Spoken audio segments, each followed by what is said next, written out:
There is a man in every room who never raises his voice, never explains himself, never begs for attention, and yet every eye drifts toward him like iron filings toward a magnet. You have felt it before, that pull, that quiet gravity some people carry without performing it. You studied him from across the room and could not quite name what he had. What he had was not a skill he learned in a weekend. It was a condition he forged over years of private discipline. Most people believe respect is something you request through titles, through volume, through the careful curation of how others perceive you. They introduce themselves with credentials. They fill every silence with words. They interrupt because silence feels like losing. But respect built from noise is borrowed. Respect and borrowed things are always reclaimed. The Stoics understood something that most modern men have forgotten in the noise of constant performance.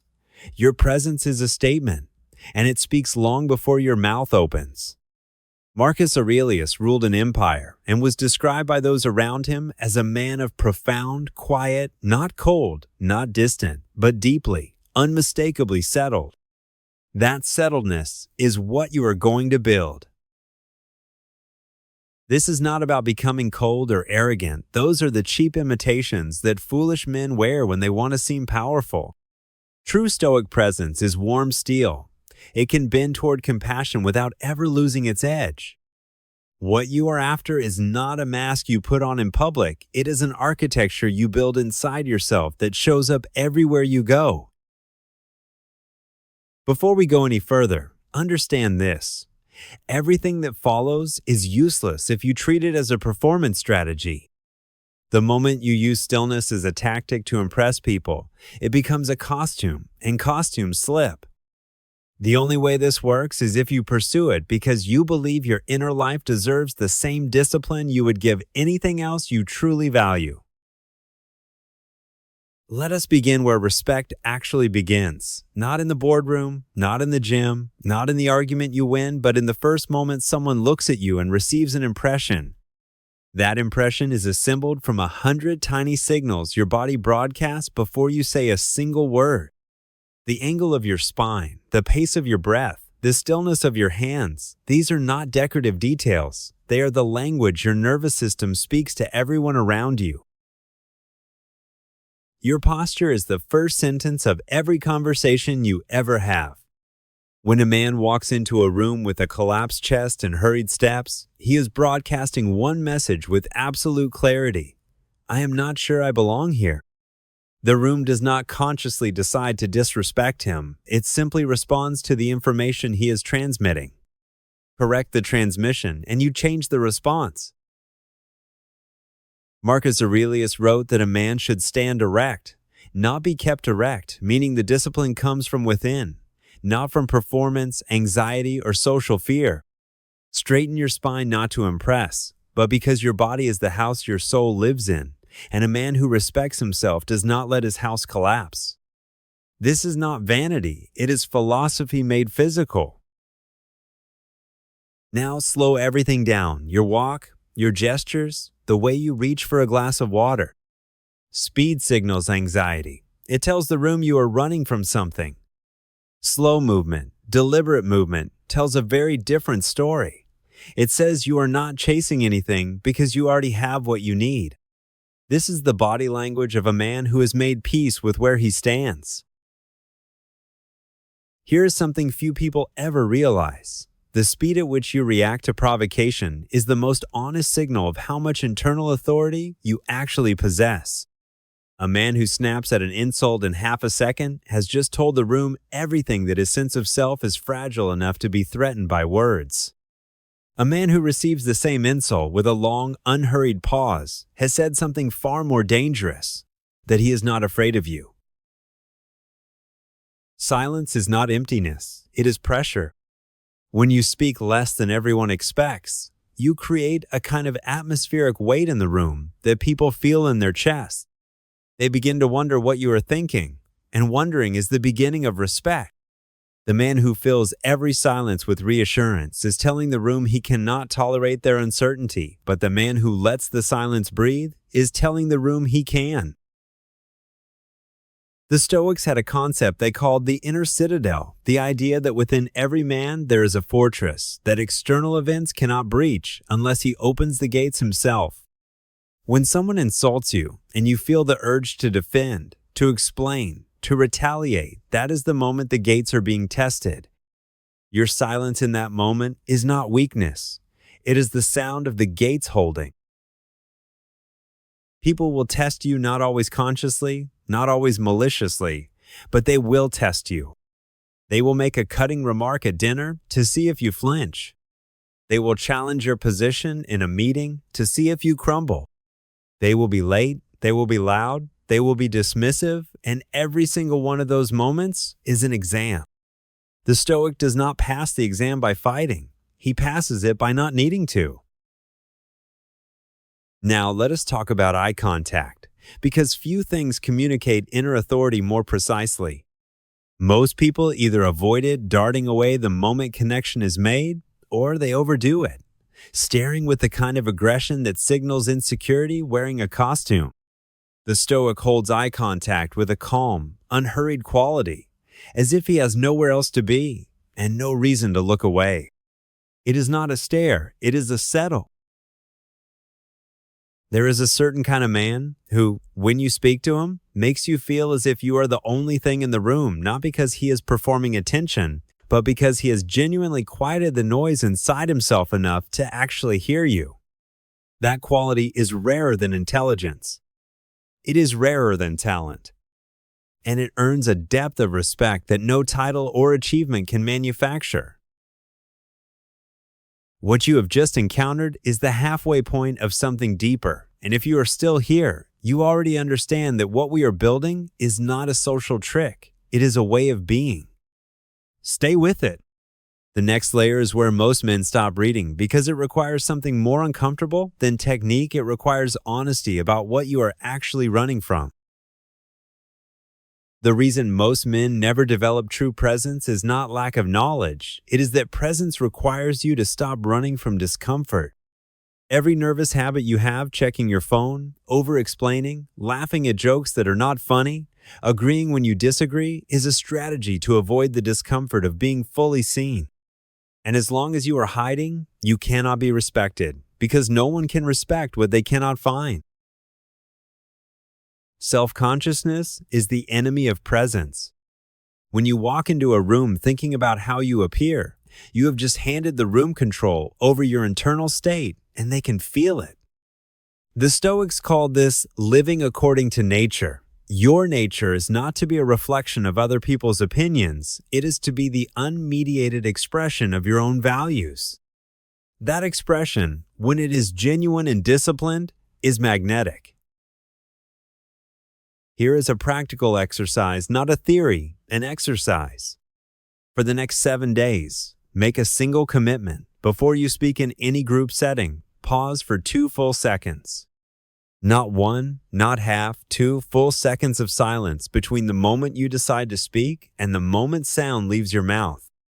That pause will feel unbearable at first. It will feel like vulnerability. What it actually is authority. A second exercise. Stop justifying your decisions to people who have not earned the right to evaluate them. This is not arrogance, it is discernment.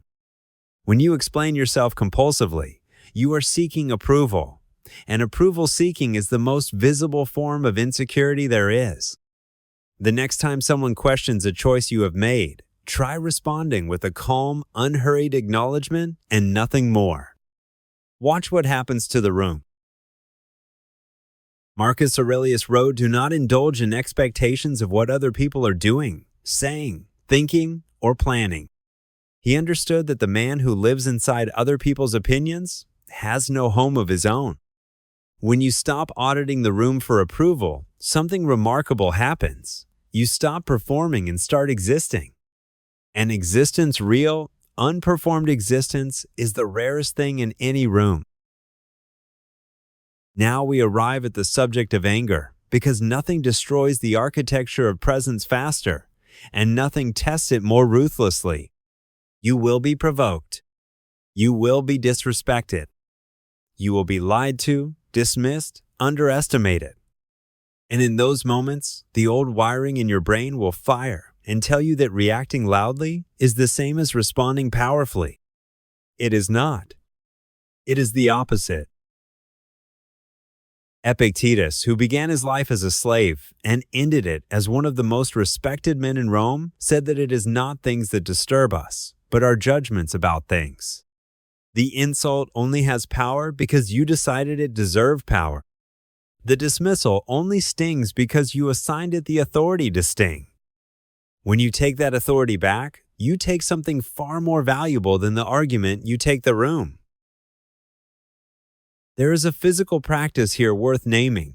When you feel anger rising, instead of suppressing it, which just pressurizes it, simply name it internally and breathe into your belly, not your chest. Chest breathing is the breath of reaction. Belly breathing is the breath of choice. That single shift, practiced until it is automatic, is the biological mechanism behind what people call unshakable composure. It is not mystical, it is physiological. Now, a word about words, because Stoic presence does not mean silence at all times. It means that when you do speak, you speak with weight. Every word you say is an investment of credibility, and like any investment, if you spend it carelessly, you deplete the account. The man who speaks only when he has something worth saying has trained the room to listen the moment he opens his mouth. That is a power most men give away for free every single day. The quality of your words is not just about content, it is about delivery. A calm, measured pace tells the room you are not afraid of their impatience. A low, grounded voice tells them you are not seeking their approval. These are not performance tricks, they are the natural output of a man who has done the inner work. The voice follows the nervous system. Steady the system, and the voice steadies itself. We need to talk about something that will cost you something, the habit of seeking the last word. In an argument, in a conversation, in a disagreement, most men cannot resist the compulsion to close, to correct, to have the final say. It feels like strength.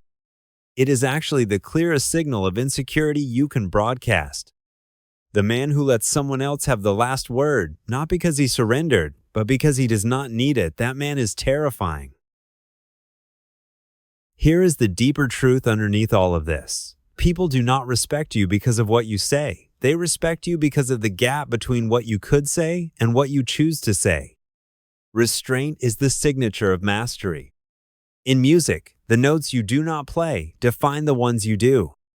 In human presence, the words you hold back define the weight of the ones you release. Now, let us address the social situations where presence is most tested and most visible. The dinner table where someone makes a remark designed to diminish you. The meeting where your idea is dismissed before you finish the sentence. The conversation where someone talks over you as if you are not there. These are the moments where the untrained man reacts and the trained man responds or does not respond at all, which is often the most devastating option available. When you are talked over, do not raise your volume, lower it. The room will strain to hear you, and the act of straining is an act of submission. When you are dismissed, do not argue, complete your thought at the same measured pace, and let it sit in the air. When you are insulted, the most powerful response in the known universe is a slow, unhurried look, not a glare, not a smile, just the gaze of a man who has seen worse and is not impressed. We are entering the emotional peak of what this video is truly about, and it is this. The respect you want from other people is a shadow of the respect you owe yourself. Every time you betray your own values for approval, every time you laugh when you do not mean it, every time you shrink yourself to fit a room, you are sending a message to your own nervous system that you are not worth protecting.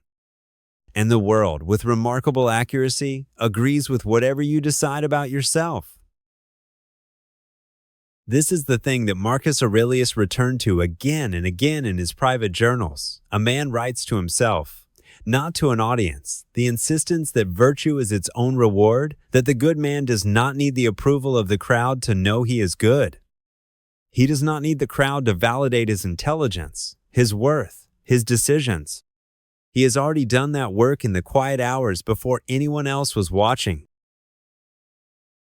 That is the secret that no one tells you about presence. It is not built in public, it is built in private. It is built in the moment you wake up and choose discipline over comfort. It is built in the moment you hold your tongue when the easy thing would be to lash out. It is built in every small act of self-governance that no one witnesses and no one applauds. By the time you walk into the room, the work is already done. There is one more layer, perhaps the most important, and it is the practice of equanimity in the face of praise.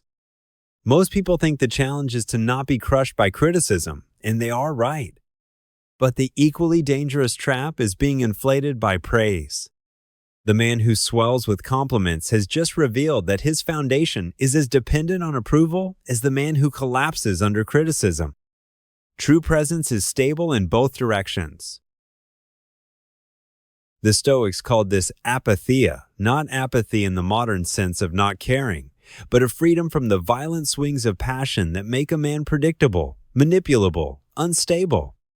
The man who cannot be destabilized by your approval or your contempt is the most unsettling man in any room because you quickly realize that you have no leverage over him whatsoever.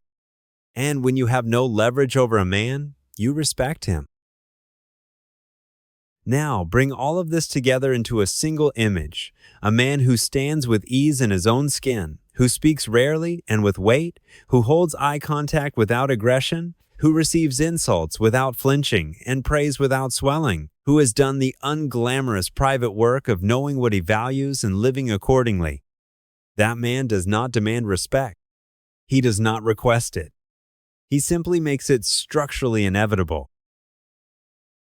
The path is not complicated, but it is not easy, and the distance between complicated and easy is where most men give up. It is not complicated to slow your walk. It is not complicated to pause before you speak. It is not complicated to let the last word go. But doing all of these things consistently, under pressure, when it costs you something, that is the entire game. That is the whole practice. Marcus Aurelius never stopped being a student of himself. In the last years of his reign, campaigning in the cold north, he still wrote to himself every morning, correcting himself, questioning himself, holding himself to account. He was the most powerful man in the known world, and he still wrote, "Waste no more time arguing what a good man should be one. Not tomorrow. Now. In this moment. In this room. With these people." So here is your charge, stated plainly, without ceremony. Starting today, become the man who needs less from the room than the room expects. Need less validation. Need less agreement. Need less applause. The less you need, the more you carry, and the more you carry.